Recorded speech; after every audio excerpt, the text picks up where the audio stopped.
আসসালামু আলাইকুম বন্ধুরা, আজকের ক্লাসে সবাইকে স্বাগতম। তো আজকে আমরা জানবো a plus B whole square সমান সমান a square plus 2ab plus B square এই সূত্রে যে জ্যামিতিক চিত্রটি রয়েছে সেটি সম্পর্কে। তো আমরা সকলেই জানি যে সব সূত্রের পেছনে যে কোনো একটি জ্যামিতিক সূত্র রয়েছে। সেরকমভাবে a plus B whole square এরও একটি জ্যামিতিক সূত্র রয়েছে।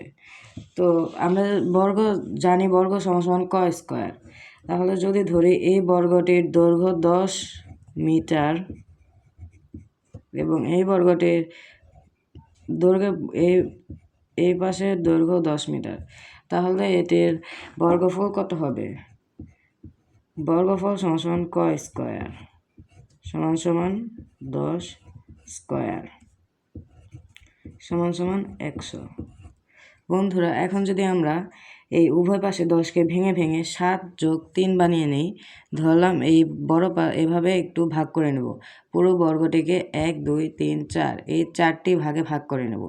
তাহলে এই পাশের দৈর্ঘ্য আসে 7 এবং এই পাশের অংশের দৈর্ঘ্য আসে 3, এই পাশের টুকু আসে 7, এটা 3, এটাও 3, এটা 7, এটা 3, এটা 7।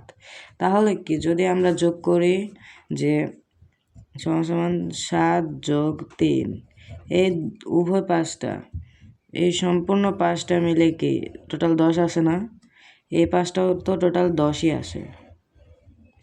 7 যোগ 3 তাহলে কত আসে? 10 হোল স্কোয়ার সমান সমান 100। একইভাবে আমাদের a প্লাস বি হোল স্কোয়ারের যে সূত্রটি আছে এখানে আমাদের দেওয়া আছে এ বি, মানে এখানে 10 মিটারের জায়গায় হবে, এখানে যে আমরা 10 মিটার ধরে অঙ্ক করেছি এখানে দৈর্ঘ্য হবে এ বি এবং এই পাশে দৈর্ঘ্য হবে এ বি। তাহলে আমরা যেভাবে 7 যোগ 3 করে নিয়েছি এভাবেই 7 যোগ 3কে এবার ভেঙে ভেঙে করে নেব এ যোগ বি। তাহলে এই পাশে দৈর্ঘ্য আসবে এ এবং এই পাশে আসবে বি, এই পাশে এ, এই পাশে বি, এটাও বি, এটা এ, এটা বি, এটা এ। তাহলে এটা আমরা কিভাবে করেছিলাম? দেখুন, এটা করেছিলাম 7 যোগ 3, আর এই পাশে 7 যোগ 3। তাহলে আমাদের এটা কি এ ইন্টু বি হোল স্কোয়ার, এ প্লাস বি হোল স্কোয়ার। আমাদের তাহলে ফর্মুলা যদি ফালাতে হয় ক স্কোয়ার বা এ স্কোয়ার, বর্গের সূত্র তো এ স্কোয়ার, তাহলে ওভাবে কি আসবে? ওটা যেহেতু 7 যোগ 3 হোল স্কোয়ার, এভাবে না লিখলে 7 যোগ 3 হোল স্কোয়ার লিখতে হতো। তাহলে এটাও আসবে এ প্লাস বি হোল স্কোয়ার। এখন এখানে আছে কি এ বি, তাহলে আমাদের এই পাশে দুটোকে গুণ করে নিই, এ হোল স্কোয়ার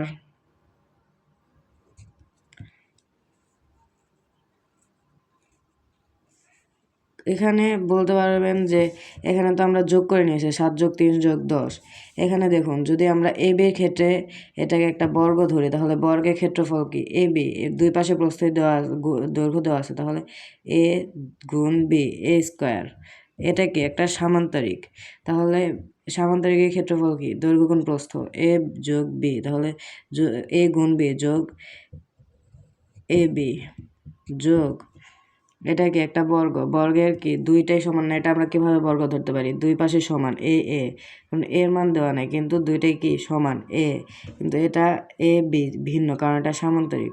এটা প্রস্থ দেখুন বড়, এটার প্রস্থ ছোট, আর এটার দৈর্ঘ্য বড়, আর এটা যেহেতু বর্গ তাই বি স্কোয়ার, কিন্তু ওটা আমরা একটু পরে লিখবো বা এখন লিখলেও সমস্যা নেই, পরে সাজিয়ে নেব। বি স্কোয়ার প্লাস এখানে কি এটা আরেকটা সামান্তরিক, তাহলে যোগ এ বি। এখন কি আমরা এইভাবে লিখতে পারি না? এ স্কোয়ার যোগ, যেহেতু আমাদের এখানে দুইটা এ বি আছে তাহলে এ বি যোগ এ বি সমান সমান 2ab যোগ বি স্কোয়ার। দেখেন তো বন্ধুরা, A plus B whole square, এখানেও কি A plus B whole square সমান সমান A square plus 2ab plus B square. অনুরূপভাবে a plus B whole square সমান সমান a square plus 2 into a into B বা 2ab প্লাস বি স্কোয়ার।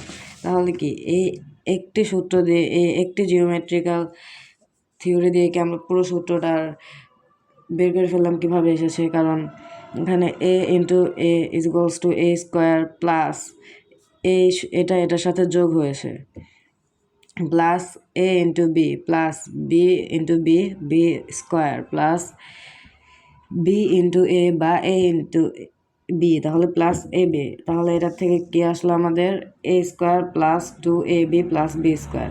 তাহলে লেখা যেতে পারে যে বা এই বর্গ এ বি দৈর্ঘ্য দ্বারা যে বর্গটি সংগঠিত হয়েছে বা যে দৈর্ঘ্যের এ বি দৈর্ঘ্য বর্গের এ বি দৈর্ঘ্য দেওয়া আছে তাকে যদি আমরা ভেঙে এভাবে এ বি বানিয়ে নিই, তাহলে কিন্তু আমরা এ প্লাস বি হোল স্কোয়ারের পুরো যে কীভাবে এটি গঠিত হয়েছে সেই গঠন প্রক্রিয়াটি আমরা বুঝতে পারি বা দেখতে পারি। তাহলে এই ছিল আজকে ক্লাস। ধন্যবাদ সবাইকে।